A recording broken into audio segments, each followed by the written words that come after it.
नमस्कार, स्वागत है आपका जी बिजनेस में। मैं हूं दीपक डोभाल और आप देख रहे हैं आपकी खबर आपका फायदा।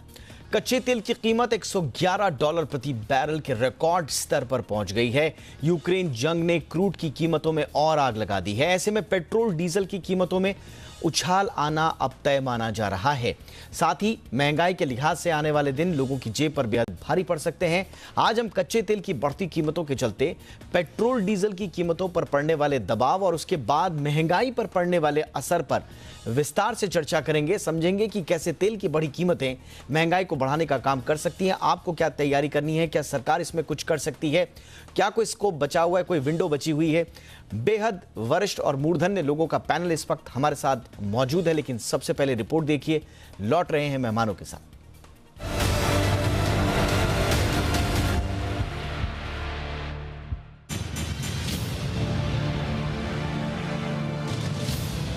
कच्चे तेल की कीमतों में लगी आग बेकाबू होती जा रही है। यूक्रेन रूस की जंग ने आग में घी का काम किया है। ग्लोबल मार्केट में क्रूड की कीमत $111 प्रति बैरल के स्तर पर है। जानकारों का मानना है कि अगर हालात ऐसे ही बने रहे तो ये आंकड़ा $120 से $125 प्रति बैरल तक जा सकता है। जाहिर है, कच्चे तेल के दाम बढ़ेंगे तो तेल कंपनियां भी पेट्रोल डीजल के दाम बढ़ाने को मजबूर हो जाएंगी। एक बार ये दाम बढ़े तो इसका महंगाई पर असर चौतरफा देखने को मिलेगा। ये समझना होगा कि ग्लोबल मार्केट में अगर क्रूड $1 प्रति बैरल महंगा होता है तो देश में पेट्रोल डीजल के दाम औसतन 50-60 पैसे प्रति लीटर बढ़ जाते हैं। ऐसे में 4 नवंबर को कच्चे तेल की कीमत $82 प्रति बैरल पर थी और अब इसमें करीब $30 का इजाफा हो चुका है। ऐसे में तेल कंपनियां पेट्रोल डीजल के दाम में ₹15 तक का इजाफा कर सकती हैं। पेट्रोल के दाम बढ़ने का असर गाड़ी चलाने वालों पर पड़ेगा, लेकिन डीजल के बढ़े दाम ट्रांसपोर्टेशन को महंगा बनाएंगे। इससे खाने पीने की चीजों से लेकर सभी तरह के उत्पादों की कीमत बढ़ जाएगी। माना जा रहा है कि तेल कंपनियां अपने घाटे को और बढ़ाने की स्थिति में नहीं हैं। ऐसे में जैसे ही चुनाव खत्म होंगे, पेट्रोल डीजल के दाम 10 से ₹15 तक बढ़ सकते हैं। मुंबई में पेट्रोल की मौजूदा कीमत ₹100 करीब है और डीजल ₹94.14 प्रति लीटर है, जबकि दिल्ली में पेट्रोल ₹95 के पास है तो डीजल ₹87 के करीब। लेकिन चुनाव के बाद इसमें कम से कम 10 से ₹15 की बढ़ोतरी होना तय माना जा रहा है। भारत अपनी जरूरत का 85% कच्चा तेल आयात करता है। वहीं मौजूदा समय में डॉलर भी मजबूत बना हुआ है। ऐसे में क्रूड के दाम बढ़ने से सरकारी खजाने पर भी बोझ बढ़ता जा रहा है। जनवरी में खाद्य वस्तुओं की महंगाई दर 5.5% के पार थी। इस दौरान सब्जियों की कीमत में भी तेजी रही है और अब क्रूड में लगी आग महंगाई में तड़का लगाने को तैयार है। ब्यूरो रिपोर्ट, जी मीडिया। और इससे पहले कि हम मेहमानों का परिचय कराएं, आज के 3 सवाल जिनके इर्द गिर्द चर्चा रहेगी। पहला सवाल आज का यही कि कहां तक जाएगी क्रूड की कीमत। हर कोई यही जानने को बेचैन कि ये जो ट्रेजेक्ट्री है वो कहां तक पहुंचेगी। आज का दूसरा सवाल, महंगे होते क्रूड से ग्लोबल इकोनॉमी पर कितना असर पड़ेगा, ये है दूसरा सवाल। और साथ ही साथ भारतीय इकोनॉमी पर कितना असर पड़ेगा, ये है आज का हमारा तीसरा सवाल। तो 3 सवालों के इर्द गिर्द आज की चर्चा। बहुत ही खास वरिष्ठ मूर्धन्य मेहमानों का पैनल आज हमारे साथ। परिचय आपका आज के मेहमानों के साथ करा दें। हमारे साथ हैं आर.एस. पांडे सर, जो कि पूर्व पेट्रोलियम सचिव हैं। पांडे सर, बहुत बहुत स्वागत है आपका हमारे शो पर। हमारे साथ हैं सुभाष चंद्र गर्ग सर, जो कि पूर्व वित्त सचिव हैं। सचिव सर गर्ग सर, आपका भी बहुत बहुत स्वागत है हमारे शो पर। और हमारे साथ हैं आर.एस. शर्मा सर, जो कि पूर्व चेयरमैन हैं ONGC के। शर्मा सर, आपका भी बहुत बहुत स्वागत है। मैं शर्मा सर आपसे ही चर्चा की शुरुआत करना चाहूँगा। फिलहाल आपका नजरिया क्या कहता है, अनुभव क्या कहता है, ये ट्रेजेक्ट्री कहां जाकर थमेगी सर, या किस दिशा में जा रही है मौजूदा वैश्विक परिदृश्य को देखते हुए। शर्मा सर। अभी मैं देख रहा हूँ आर.एस. पांडे साहब मेरे साथ को पैनलिस्ट हैं, उनके होते हुए मुझे लगता नहीं कि मेरे बोलने की जरूरत होगी। तो वो तो बहुत ही ऊंचे दर्जे पे रहे, वो बताएंगे। और गर्ग साहब हैं तो वो सारा इकोनॉमिक इम्पैक्ट बताएंगे। तो कि आज का मेरा पैनल बहुत ही मूर्धन्य मेहमानों से मैं खुद नर्वस हो रहा हूं। इतना अच्छा पैनल, और खासकर इस विषय पर मैं सबके अनुभव लूंगा। लेकिन सर, मैं आपसे चाहता हूं कि आपका अनुभव, फिलहाल आपके आकलन क्या कहते हैं। देखिए, मेरा अनुभव तो ये $145 तक का भी उसका दाम गया है। और उस वक्त भी बहुत अनप्रेसिडेंटेड सिचुएशन थी। उस वक्त ये था कि वो जो पीक ऑयल थ्योरी चलती थी, peak oil theory in the first decade of the century, कि उसमें ये था कि अभी कच्चे तेल की जो है प्रोडक्शन पीक पर आ चुका है और डिमांड लगातार बढ़ती जा रही है। तो एक समय अभी ऐसा आ रहा है जिसमें जो डिमांड को जो है सप्लाई पूरा नहीं कर पाएगी। हालांकि वो पीक ऑयल थ्योरी की अभी कोई बात नहीं करता है, पर उस वक्त वो था, बाकी जो उसको लेके काफी दाम बहुत ज्यादा बढ़ गए थे। पर अभी आज की जो हालत है, ये बहुत अनसर्टेन सिचुएशन बनी हुई है। हर हिसाब से अभी वो जो वहाँ जो लड़ाई चल रही है यूक्रेन की, उसमें और भी कॉम्प्लिकेशंस आती जा रही हैं। अभी तक जो सैंक्शंस लगी हैं वेस्ट की, उसमें क्रूड ऑयल और गैस की सप्लाईज के ऊपर इफेक्ट नहीं है, बट अभी वो पेमेंट मोड पे स्विफ्ट के ऊपर वो कुछ रेस्ट्रिक्शन डालने वाले हैं, जिसका डी फैक्टो इम्पैक्ट वही होगा। शिपिंग ऑलरेडी नेगेटिवली इम्पैक्ट हो चुकी है। तो जिसके रहते ये जो अनसर्टेनिटी बनी हुई है कि सप्लाईज पूरी हो पाएंगी नहीं हो पाएंगी, तो ये चीज है। और एक चीज मैं बहुत साफ तौर पे बता दूं जी कि अगर इस वक्त जो रशिया जो है दुनिया में तकरीबन 10% के लगभग जो टोटल सप्लाई होती है उसको पूरा करता है, अगर रशिया की सप्लाई रुकती है तो दूसरे कोई भी देश सब मिलके भी इसकी जो कमी है उसको पूरा नहीं कर पाएंगे, और जिसके रहते जो है क्रूड के दामों में और भी बिल्कुल तेजी आएगी।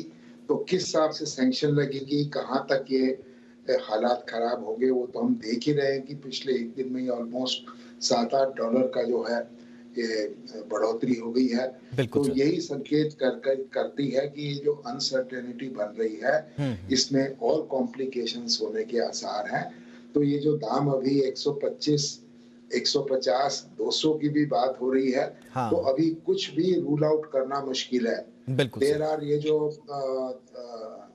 डेरिवेटिव प्लेयर्स $200 की भी बात कर रहे हैं। बिल्कुल सर। तो बिल्कुल बहुत अनसर्टेनिटी बनी हुई है, कुछ भी कहना मुश्किल है। बिल्कुल। पांडे सर, मैं अब आपके पास आना चाहूंगा। जैसा कि शर्मा सर ने भी कहा कि गोल्डमैन सैक्स हो, मॉर्गन स्टैनली हो, जेपी मॉर्गन है, सभी लोग भविष्यवाणी कर रहे हैं कि 150 के आसपास तक जाएगा।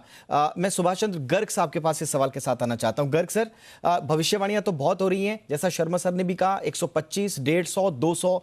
फिलहाल आपको ये ट्रेजेक्टरी आपके आकलन के मुताबिक किस ओर, किस दिशा में जाती हुई दिखाई दे रही है? देखिए, जो इमीडिएट जो स्पर्ट आया है अभी पिछले कुछ दिनों से, वो तो यूक्रेन के में जो कॉन्फ्लिक्ट हो रहा है उसके कारण से है। और ये उस बात पे भी निर्भर करेगा कि यूक्रेन में कॉन्फ्लिक्ट कितने समय तक चलता है और किस रूप में जाके ख़त्म होता है। ऐसे समय में जब बहुत सारे लोग वर्स सिचुएशन के हिसाब से भी सोचते हैं कि इतना ये हो जाएगा, तो मुझे अभी लगता है कि ये एलिमेंट जो है वो ज़्यादा स्पेकुलेटिव है, प्रिकॉशनरी है। इसको कोई प्रिडिक्ट करने के हिसाब से नहीं देखा जाना चाहिए। अगर सिचुएशन बहुत ख़राब होती है, वॉर ज़्यादा बढ़ती है, वेपनरी और इस्तेमाल हो जाती है, सैंक्शंस बहुत ज़्यादा हों, तो जो शर्मा साहब कह रहे थे उस किस्म की सिचुएशन बन सकती है। लेकिन अगर ये कॉन्फ्लिक्ट जल्दी ख़त्म हो जाता है, सेटल हो जाता है, तो शायद इस फैक्टर के कारण से जो दाम बढ़ रहे थे वो ना हो। दूसरा जो फैक्टर है, अगर हम अपने देश के हिसाब से कंपैरिजन करें, 4 नवंबर को जब ये पेट्रोल और डीजल की प्राइसेस को फ्रीज किया गया था, उस दिन करीब $81-82 का दाम था पर बैरल। और जब ये यूक्रेन का झगड़ा शुरू हुआ, उस समय तकरीबन 95 के आसपास था। जो ये दाम बढ़ा था 82 से 95 के आसपास तक का, वो यूक्रेन के कारण से इतना नहीं था। वो मेरी अपनी अंडरस्टैंडिंग ये है कि जो मिडल ईस्ट में ओपेक और रशियन कंट्रीज, ये जो ऑयल सप्लायर्स हैं एंड बैलेंस कंट्रोल करते हैं दुनिया में ऑयल सप्लाई का, वो लोग ये बात उन्होंने समझ ली है एक तरह से कि अगर आप तेल का प्रोडक्शन केवल 1 या 2 मिलियन बैरल एक दिन के हिसाब से भी एडजस्ट कर दें, तो आप तेल के दाम ज्यादा रख सकते हैं। और अगर 1-2 मिलियन बैरल अगर बढ़ा दें तो तेल के दाम गिर जाते हैं। तो अगर इस साल की आप ट्रेजेक्टरी देखें तो ये थोड़ा ऑयल को कम रखे हुए हैं। सो ये फैक्टर मुझे नहीं लगता जाएगा इसके बाद भी अगर यूक्रेन का कॉन्फ्लिक्ट। तो दोनों चीजों को ध्यान में रखते हुए मुझे लगता है कि अगर कॉन्फ्लिक्ट खत्म हो जाता है जल्दी तो शायद 110 120 से ऊपर नहीं जाना चाहिए, और अगर कॉन्फ्लिक्ट नहीं खत्म होता है, बढ़ता है, तो शायद 150 भी दुनिया देखे। और ये डायनामिक सिचुएशन है, उसको देखते हुए आपको अंदाजा लगाना पड़ेगा। यानी कि आपने बिल्कुल सर, बिल्कुल आपने सही कहा कि सिर्फ हमें यूक्रेन का ही संकट नहीं देखना है, क्योंकि यूक्रेन संकट से पहले भी क्रूड ऑयल्स की जो ट्रैजेक्टरी जिस दिशा में जा रही थी उसके दूसरे जो कारण हैं वो अभी भी बने हुए हैं, तो हमें उनको भी मद्देनजर रखना है। Very important point sir. मैं पांडे सर के पास अब आना चाहूंगा, उनसे कनेक्शन में शायद कुछ प्रॉब्लम हो रही है। फोन लाइन के जरिए पांडे सर हमारे साथ जुड़े हैं।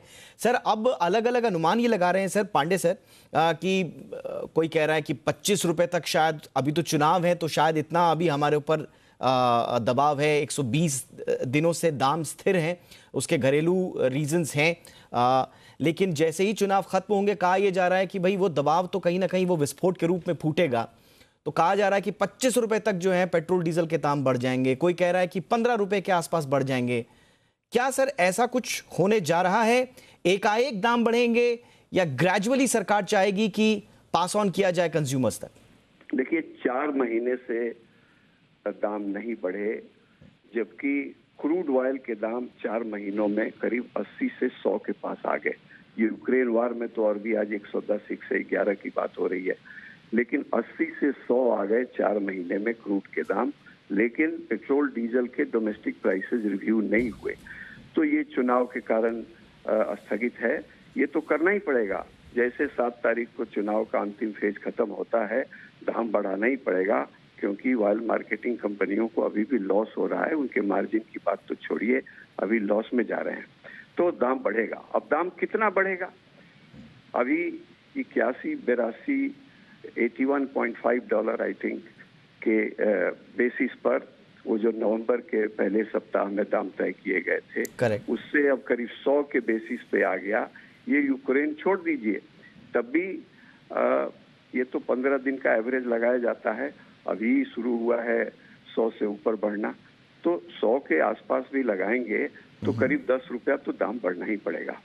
और दाम नहीं बढ़ेगा यदि एक्साइज ड्यूटी में कुछ कमी आएगी। एकाएक दाम ज्यादा बढ़ेगा तो कंज्यूमर को भी बड़ा असर पड़ेगा, इन्फ्लेशन पर भी बड़ा असर पड़ेगा। तो ये सब देख के सरकार दाम एडजस्ट करेगी, लेकिन बढ़ोतरी तो होना तय है। अब है कि 100 से भी ऊपर जो पार हो रहा है, और ये यूक्रेन का जो क्राइसिस आ गया है, और रोज रोज दाम बढ़ रहे हैं, और इसमें अभी कहाँ जाएगा ये इस बात पर डिपेंड करता है कि ये जो सैंक्शंस लगे हैं यूएस के द्वारा, यूरोपियन यूनियन के द्वारा और कई देशों के द्वारा, तो ये सैंक्शंस एनर्जी सेक्टर को कवर करता है कि नहीं, इस पर डिपेंड करेगा। क्योंकि रसिया तो बड़ा ऑयल प्रोड्यूसर है, बड़ा ऑयल टॉप ऑयल एक्सपोर्टर भी है, तो ये सैंक्शंस लगेंगे कि नहीं, अभी लगे नहीं है, लेकिन चूंकि फ्रेट के दाम बढ़ गए, इंश्योरेंस के दाम बढ़ गए, अनसर्टेनिटीज हो गई, बिना सैंक्शंस के भी जो मेजर बायर्स हैं, कुछ लोगों ने रसिया से ऑयल खरीदना बंद कर दिया, तो इसलिए रसिया का एक्सपोर्ट प्रभावित हो गया। रसिया का एक्सपोर्ट प्रभावित हो गया तो ऑयल की अवेलेबिलिटी कम हो गई, तो दाम इसलिए ज्यादा बढ़ रहे हैं। यदि एनर्जी सेक्टर पर अंकुश लगा, सैंक्शन लगा फॉर्मल, तब तो दाम बेतहाशा भागेगा, ये 125 से भी ज्यादा जा सकता है। वो सैंक्शन लगेगा कि नहीं, लगेगा तो इससे यूरोप भी हिट होगा, अमेरिका भी हिट होगा, इसलिए शायद वो सैंक्शन ना लगे। और वार की ट्रेजेक्टरी क्या होगी ये कहना बहुत कठिन है, इसलिए अनसर्टेनिटी की ओर हम जा रहे हैं, लेकिन दाम बढ़ना भारत में तय है। और अभी जो 10 रुपए के आसपास की बात हो रही है, अगर 15 दिन तक ये यूक्रेन की अनसर्टेनिटी चलती रही तो फिर बढ़ाना पड़ेगा, कोई उपाय नहीं है। और नहीं तो एक्साइज ड्यूटी बहुत हाई लेवल पर है, एक्साइज ड्यूटी 28 रुपये, 21 रुपये, का लेवल है पेट्रोल और डीजल पर, जो पहले कभी नहीं था। बिल्कुल सर। सरकार की एक्साइज से जो आमदनी है वो पहले कभी नहीं थी। हाँ, खर्चा भी बढ़ा है, लेकिन अब सरकार कितना अपनी आमदनी में कमी करना चाहती है और कितना इन्फ्लेशन को देखना चाहती है, कितना बोझ कंज्यूमर पर रखना चाहती है, ये मिलजुल के एक बैलेंस डिसीजन होगा प्राइसिंग। बिल्कुल सर, बैलेंस डिसीजन होगा। फिलहाल तो दो धारी तलवार। इकरा की रिपोर्ट में पढ़ रहा था, उसमें कहा कि सरकार पेट्रोल डीजल पर एक्साइज ड्यूटी में कटौती करती है, पूर्व स्तर पर कोरोना को पूर्व स्तर तक ले आती है, तो सरकारी खजाने पर 90,000 करोड़ से ज्यादा का बोझ बढ़ेगा। अब कैसे बैलेंस करेगी सरकार? बिल्कुल सही कहा पांडे सर ने कि बैलेंस एक रवैये से आपको आगे बढ़ना होगा, नजरिए से। शर्मा सर, अब एक सिचुएशन ये भी है कि अगर बातचीत बन जाती है रूस और यूक्रेन के बीच में, हालांकि जैसा आप तीनों ने ही बताया कि सिर्फ रशिया यूक्रेन फैक्टर ही नहीं है, दूसरे फैक्टर्स भी हैं, लेकिन फिलहाल जो अचानक से जो सर्ज आया है, मैं सिर्फ इसकी अगर बात करूं, यूक्रेन और रशिया के बीच में आज भी बातचीत होनी है, अगर बात बन जाती है तो जितनी तेजी से दाम बढ़े हैं, क्या उतनी ही तेजी से फॉल होंगे या उसमें वक्त लगेगा? नहीं, बिल्कुल फॉल होंगे, एकदम कोलैप्स हो जाएंगे अगर इसके अंदर जो है एक जो अनसर्टेनिटी जो बनी हुई है और एक जो डर बना हुआ है और जो माहौल है कि कहाँ अब क्या होने वाला है, अगर उसमें अंदर जो कुछ समझौता होता है, बिल्कुल कोलैप्स कर जाएंगे, एकदम से जो है $100 के नीचे आ जाएगा। पर फिर भी वो $80 तक पहुंचने वाली चीज नहीं है, क्योंकि मैंने बताया कि एज इट इज जो है इस वक्त हालत ये है कि ये जो supply is chasing the demand pre Covid level से ऊपर आ चुकी है, सप्लाईज में उतनी बढ़ोतरी नहीं हो पा रही है। ये जो ओपेक प्लस जो है वो अपने जिनका भी उन्होंने जो अपना जो लेवल्स पे प्रोडक्शन उन्हें करना था वो भी नहीं कर पा रहे हैं, नई इन्वेस्टमेंट नहीं हो रही हैं। तो एज इट इज तो अभी लॉन्ग रन में दाम तो अभी ऊंचे ही रहने वाले हैं। बिल्कुल। और पर ये जरूर है कि इस वक्त जो रोजाना जो ऊपर जा रहा है उसके अंदर तो एकदम गिरावट आ जाएगी अगर कुछ समझौता। बिल्कुल, लेकिन ये तय है कि 100 के नीचे ही चला जाए, ऐसी कोई संभावनाएं फिलहाल दिखाई नहीं देती हैं, जो हमारे मेहमान भी कह रहे हैं। गर्ग सर, अभी प्रॉब्लम ये है सर कि रिटेल इन्फ्लेशन हमारा 6 के पार हो चुका है, फूड इन्फ्लेशन 5.5 के आसपास है। अब हिंदुस्तान जैसी कंपनी ने चीज़ों के दाम बढ़ा दिए हैं, हमने अमूल का देखा 2 रुपए प्रति लीटर के दाम बढ़ा दिए हैं। फूड इन्फ्लेशन पर आगे सर किस तरह का असर आप देखते हैं, जिसके लिए हमें तैयार रहना होगा? देखिए, फूड इन्फ्लेशन का जहां तक सवाल है, उसमें ये क्रूड ऑयल के प्राइसेस का, पेट्रोलियम प्राइसेस का भी असर पड़ता है। आपको फूड को ट्रांसपोर्ट करना पड़ता है, काफी दूर से इनपुट्स भी लाने पड़ते हैं, तो फूड के ऊपर भी पेट्रोलियम प्राइसेस का भी असर पड़ता है। दूसरा जो फिनोमिनन हम पिछले कुछ समय से देख रहे हैं वो ये है कि होलसेल प्राइस इन्फ्लेशन देश में काफ़ी है, 12-13% पे चल रहा है। रिटेल अभी उतना ज़्यादा नहीं है, 6% के आसपास है। सूनर और लेटर ये जो होलसेल प्राइस इन्फ्लेशन है उसके कारण से कंपनियां अपना दाम बढ़ा के और पास ऑन करेंगी प्राइसेस, और रिटेल में भी दाम बढ़ने चाहिए। सो दोनों फैक्टर्स को अगर आप ध्यान रखें कि क्रूड की प्राइसेस को ध्यान में रखते हुए पेट्रोल डीजल की प्राइसेस का और बाकी इन्फ्लेशन इन जनरल, तो कुछ मुश्किलात तो निश्चित रूप से दिखाई दे। और अगर प्राइसेस बढ़ती हैं, एक्साइज ड्यूटी एडजस्टमेंट करने के बजाय अगर सरकार बढ़ाती है, जैसा कि कहा जा चुका है, तकरीबन एक $1 पर बैरल पे करीब 60 पैसे दाम बढ़ता है। और दूसरा एक foreign exchange rupee dollar rate का भी बड़ा असर पड़ता है।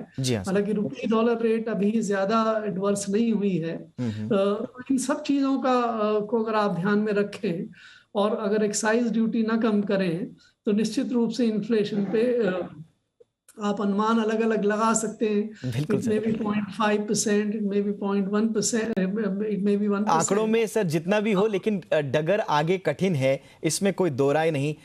पांडे सर, लेकिन फिर वे आउट क्या है? क्योंकि आरबीआई की भी विंडो धीरे धीरे क्लोज हो रही है, अब उन पर भी दबाव है इंटरेस्ट रेट में बदलाव करने का। कोई गुंजाइश आप देख रहे हैं सर? सेंट्रल और राज्यों के पास कितनी गुंजाइश है अभी एक्साइज और वैट कम करने की? पांडे सर। पांडे साहब, मेरा सवाल आपसे था, जैसा कि गर्ग सर भी बता रहे हैं कि डगर आगे कठिन है, वे आउट क्या है? आरबीआई के पास भी अब ज्यादा गुंजाइश बची नहीं है, इंटरेस्ट रेट आपको बदलने पड़ेंगे ही, तो क्या राज्यों और सेंट्रल के पास है सर वैट और एक्साइज कम करने का कोई विंडो? पांडे सर,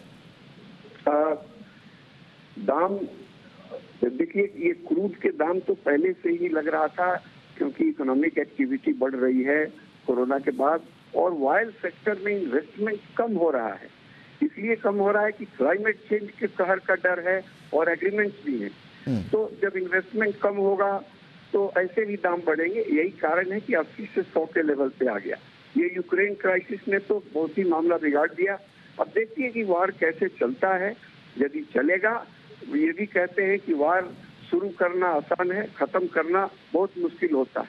ये वार खत्म भी होगा तो ये सैंक्शंस कैसे चलेंगे, किन चीजों पर चलेंगे? रशिया का अभी भी सैंक्शन नहीं लगने के बाद भी उसकी पांडे सर क्षमा करें, मैं व्यवधान कर रहा हूं, क्षमा करें सर। मैं कह रहा हूं सर, क्या मैं आपसे समझना चाह रहा था, क्या सरकारों के पास कोई गुंजाइश बची है एक्साइज या वैट कम करने की? हमारी सरकार के पास बिल्कुल बची है। खर्चे में जब आमदनी कम करेंगे, एक्साइज ड्यूटी कम करेंगे, तो खर्चे में कुछ कमी कर देंगे। हमारा 40 लाख करोड़ का जो बजट है उसमें बहुत कुशन है। अब कहाँ कम करेंगे ये सरकार की सूझबूझ पर निर्भर करता है। आमदनी में कितनी कमी करेंगे और खर्चे में कितनी कमी करेंगे, और लॉन्ग टर्म प्रोस्पेक्ट क्या होगा। सरकार के पास करने को बहुत कुछ है, हालात बहुत कठिन है, लेकिन there is always a room for manoeuvre and possibility. बिल्कुल, और उस रूम में कौन कौन से हल निकलकर सामने आते हैं ये तो वक्त ही बताएगा, लेकिन रूम है, वो विंडो है सरकार के पास। सरकार अब उसको किस तरह से इस्तेमाल करती है ये देखना बड़ा लाजमी होगा। बहरहाल आप तीनों ने वक्त निकाला, बहुत बहुत शुक्रिया। R S Pandey sir, thank you so much, वक्त निकाला आपने। Subhash Chandra Garg sir, thank you so much sir. R S Sharma sir, आपका भी बहुत बहुत शुक्रिया।